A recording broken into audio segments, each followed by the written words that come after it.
Saudara-saudari pencinta renungan harian Katolik yang terkasih, dimanapun Anda berada.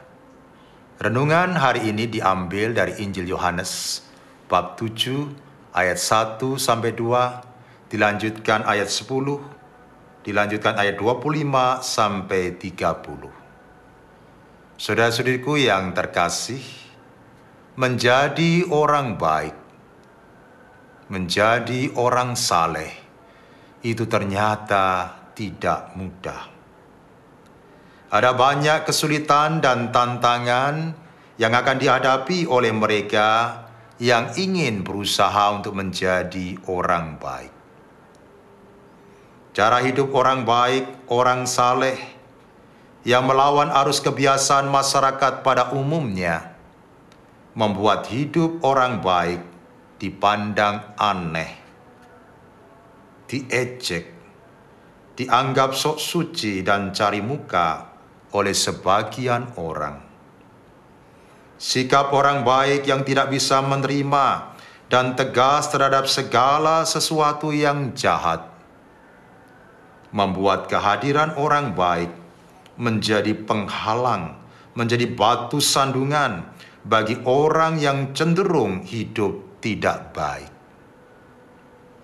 Membuat tindakan atau perbuatan mereka yang jahat, yang semula tidak kelihatan, menjadi kelihatan berkat kehadiran orang baik. Inilah yang membuat orang-orang baik atau orang-orang benar dimusuhi, disingkirkan, bahkan dianiaya oleh orang-orang fasik, orang-orang yang tidak benar.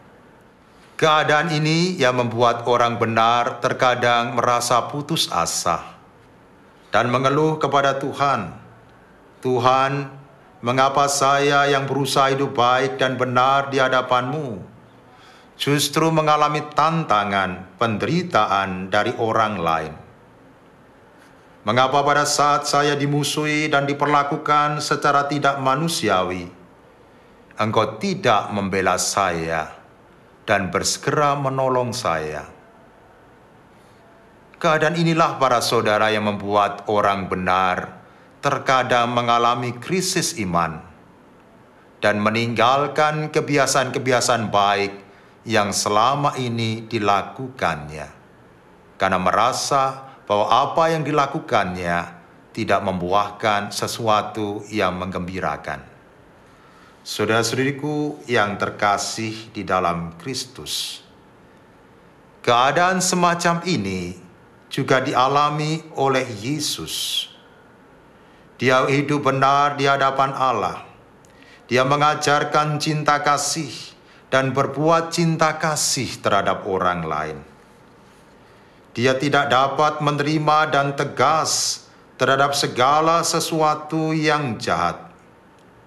Namun, apa yang dilakukannya membuat Yesus dimusuhi oleh orang-orang Farisi dan ahli-ahli Taurat, karena mereka merasa apa yang dilakukan oleh Yesus itu menjadi penghalang bagi mereka. Mereka berusaha untuk membunuh Yesus dengan berbagai cara. Dan sebagai manusia, Yesus berkeinginan untuk terlepas dari penderitaan dan penindasan yang dialaminya.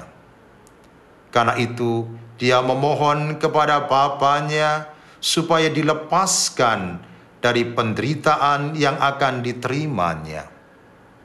Namun, sebagai hamba Allah yang baik, yang taat kepada Bapanya, Yesus akhirnya menyerahkan semuanya itu kepada Bapanya.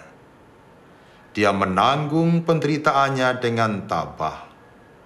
Dan ternyata berkat ketabahan dan kesetiaannya dalam menanggung penderitaan di salib, Yesus akhirnya dimuliakan oleh Bapanya di surga. Mereka yang sebelumnya memusuhi dan tidak percaya kepadanya, akhirnya mengakui bahwa Yesus itu Putra Allah, penebus dosa umat manusia.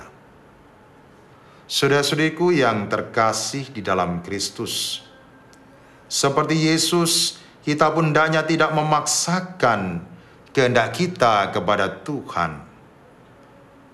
Kalau kita mengalami penderitaan dan kegagalan, janganlah kita mengeluh dan minta Tuhan supaya mengambil penderitaan kita. Tetapi cobalah menerima semuanya itu dengan tabah dan menyatukan penderitaan kita dengan penderitaan Kristus. Kalau kita bertahan di dalam penderitaan kita, maka Allah juga akan memuliakan kita. Ketabahan kita dalam penderitaan akan membuat mereka yang menyakiti kita akhirnya menyadari bahwa apa yang kita lakukan selama ini memang sesuatu yang bersifat kebenaran, yang berasal dari Allah sendiri. Amin.